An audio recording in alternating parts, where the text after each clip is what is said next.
teman-teman semuanya. Gimana kabarnya hari ini? Semoga baik-baik ya teman-teman. Teman-teman, dalam kesempatan ini saya mau share cerita tentang orang Samaria yang baik hati. Mungkin dari teman-teman udah pada tahu ya cerita ini, karena cerita ini adalah cerita yang sangat terkenal. Dalam kesempatan ini saya mau share lagi cerita ini teman-teman. Cerita ini adalah tentang ada seorang yang dalam perjalanannya itu dirampok teman-teman. Dia dirampok, bajunya diambil, barang-barangnya diambil, harta uangnya diambil. Terus dia dipukulin teman-teman sampai hampir mati. Udah gitu dia dibiarin aja tuh tergeletak di pinggir jalan. Dibiarin aja mati gitu kan, kehabisan darah karena luka-lukanya. Nah, gak lama kemudian ada seorang imam teman-teman lewat. Imam ini mau pergi ke tempat ibadah dan mau bersembahyang kepada Tuhan.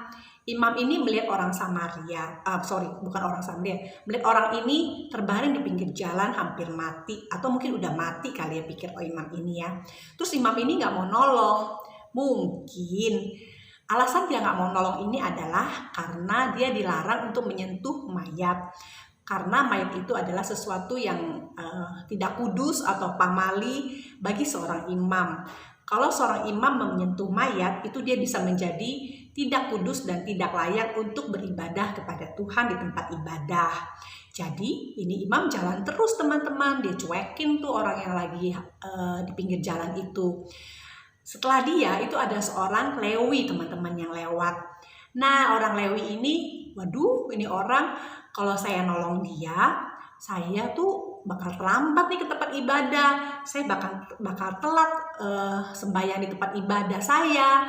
Nggak usah saya tolong mungkin ya teman-teman, itu yang dalam pikirannya.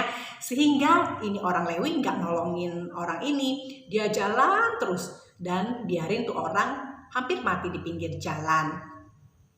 Nah nggak lama kemudian tuh teman-teman ada seorang Samaria yang lewat. Orang Samaria pada waktu itu adalah orang yang dimusuhi dan dibenci oleh orang Yahudi. Jadi boleh dibilang nih musuhnya orang yang lagi tergeletak ini nih teman-teman. Tapi tak disangka teman-teman. Orang inilah yang menolong orang yang terluka ini. Orang Samaria ini membalut luka-lukanya, menaikkan orang ini ke atas kedelainya, terus membawanya ke sebuah penginapan. Dia berkata kepada penjaga penginapannya, tolong ya jaga dan rawat dia sampai sembuh. Saya harus pergi karena saya ada urusan. Ini uangnya untuk perawatan dan makan dia dan sebagainya. Nanti kalau kurang, nanti saya akan balik lagi untuk membayar kekurangannya. Jadi teman-teman, orang Samaria yang merupakan orang yang dibenci dan dimusuhi oleh orang Yahudi ini, tak disangka-sangka dialah yang menolong orang yang dirampok dan terluka ini teman-teman. Nah teman-teman, salah satu pelajaran yang bisa kita petik dari kejadian atau cerita ini adalah kita itu jangan hanya beribadah kepada Tuhan, istilahnya tuh vertikal ke atas, tapi kita juga harus horizontal, yaitu ke sesama kita. Ibadah yang sejati adalah ibadah kepada Tuhan yang berada di atas atau vertikal, dan juga pelayanan kasih kepada sesama kita atau horizontal.